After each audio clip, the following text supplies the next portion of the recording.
Now that you're lame once again, so I might have to smack that ass. You know, you're done. Don't call me. I'm like T.I. What he saying, AT? I don't want to kick it with you. I don't want to skate with you. I don't want to do nothing. It's now a song. I got a record I'm about to drop today that I already pre-recorded because I knew you was gonna come up, fumble up on some bullshit. And when this record dropped, man, you going like trying to troll, acting like, you know what I'm saying, you so G'd up, like that was a G'd up movie, bro, you playing on TV. What you doing is, right, you allowing this whole TV thing. The reason I don't respond back gangsta, y'all, is because I'm not trying to allow this TV stuff to really turn into something. You know what I'm saying? You threw a drink at me, bro. Whole time, he the one who called me out my name, disrespecting me, talking gangster. I never talked gangster. I never threatened him. I don't play no victim. I just don't do all that fake gangster talking and all that stuff. You came at me talking gangster. First of all, if I say anything slick or say anything crazy out my mouth, I got the right to anyway. By the time Lil Scrappy's name was linked to a dramatic and well-reported occurrence, he had already made a reputation for himself in the hip-hop industry as Daryl Richardson T. Being at odds with rival artist Crazy Scrappy, who is renowned for his raw, unpolished approach, has made him one of the most resilient characters in Atlanta's southern hip-hop rap industry. His breakthrough single, Heat Head Boosa, helped him gain popularity and notoriety in the early 2000s. Scrappy expanded beyond his role as a rapper as a result of his songs and his performances on VH1's Love and Hip Hop through This Atlanta, platform that allowed his fans to better understand his struggles, personal life, and affection for his loved ones. Brian McCrea, better known by his stage moniker Khaotic, was also making a name for himself in the underground rap scene at the time. He wasn't as well known as Scrappy, but his contagious enthusiasm, clever lyrics, and unique voice helped him swiftly build a fan base. Because of his unwavering work ethic and connections to the hip-hop community, which attracted the attention of several influential people in the industry, including Lil Scrappy, his rise seemed certain. Mutual respect and cooperation were the foundations of the two rappers' relationship at first because their goals and social circles were comparable. They were frequently spotted collaborating on and off stage. Both, though, were unaware of how quickly their trust would be put to the test. The turning point was the public release of a private cassette recording of a discussion between the two artists.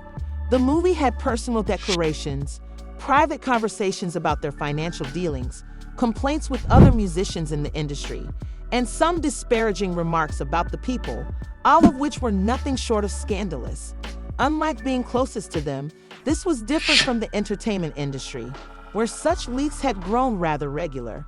On this tape, Lil Scrappy probably never wanted to see the two men's private parts. Within hours of the release, social media was a flurry of fans, reviewers, gossip sites, and conjectures, all ready to analyze every word of the conversation.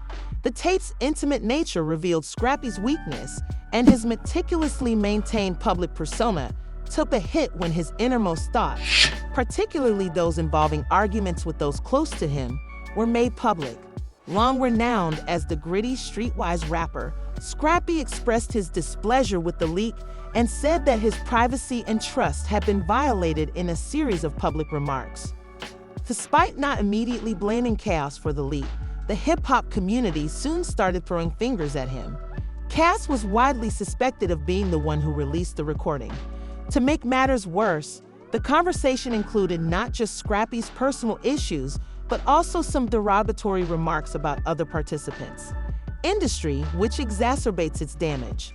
Scrappy quickly filed a lawsuit, stating that he would not tolerate this betrayal any longer. Immediately after the leak, the rapper's legal team started evaluating the harm it had caused, including possible harm to his brand, psychological distress, and possible financial loss as a result of the ramifications. According to the lawsuit, Khaotic's acts were not only impolitic but also motivated by a desire to damage Scrappy's reputation. According to reports, Khaotic leaked the tape in an attempt to ruin Scrappy's career. Scrappy moved quickly yet frantically. His legal team made a concerted effort to deny any connection, arguing that there was no evidence Khaotic was behind the leak. Noting that there was no concrete evidence that Khaotic had deliberately attempted to make the video public or that he meant to harm Scrappy, they insisted that the accusations were baseless. "I was as shocked as Scrappy when the communication was revealed," he said. He maintained that the whole issue had been exaggerated and that Scrappy was merely seeking someone to place the blame on in order to divert attention away from the dispute in relation to the tape's contents. Due to the growing hostility between two performers, social media, which had previously played a significant role in the spread of the leaked recording, became a battlefield for both Scrappy and angry fans. Social media users took sides in the conflict on Twitter, Instagram, and other sites. Others defended Scrappy and declared Chaos' betrayal intolerable. As the court drama gained popularity as the case progressed, the gap between the two people's fan bases widened. Scrappy's legal team explained that they were claiming that Scrappy was overreacting and made an effort to maintain their dignity.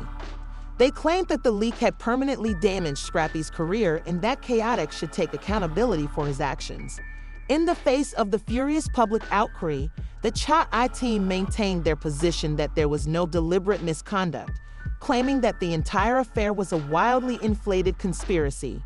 It was a tremendous hardship on both men.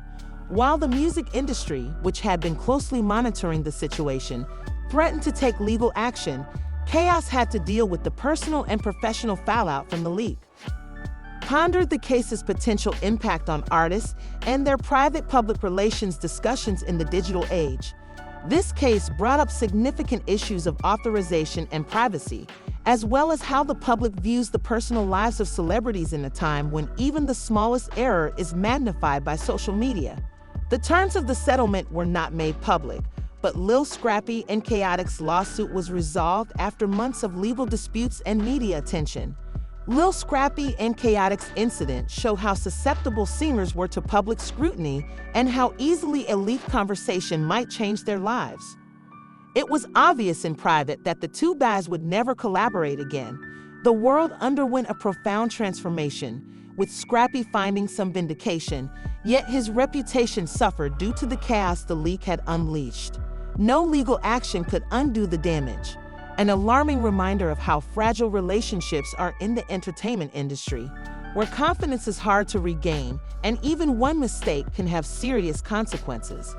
Echo has emphasized for years the dangers of constantly being in the public eye as the legal representative. The war was over. Lil Scrappy allowed both artists time to sort through their decisions and the lessons they had learned. It was a depressing reminder of how easily things can get out of hand in the hip-hop industry. Whole time, he the one who called me out my name, disrespecting me, talking gangster. I never talked gangster. I never threatened him. I don't play no victim. I just don't do all that fake gangster talking and all that there. You came at me talking gangster. First of all, if I say anything slick or say anything crazy out my mouth, I got the right to anyway.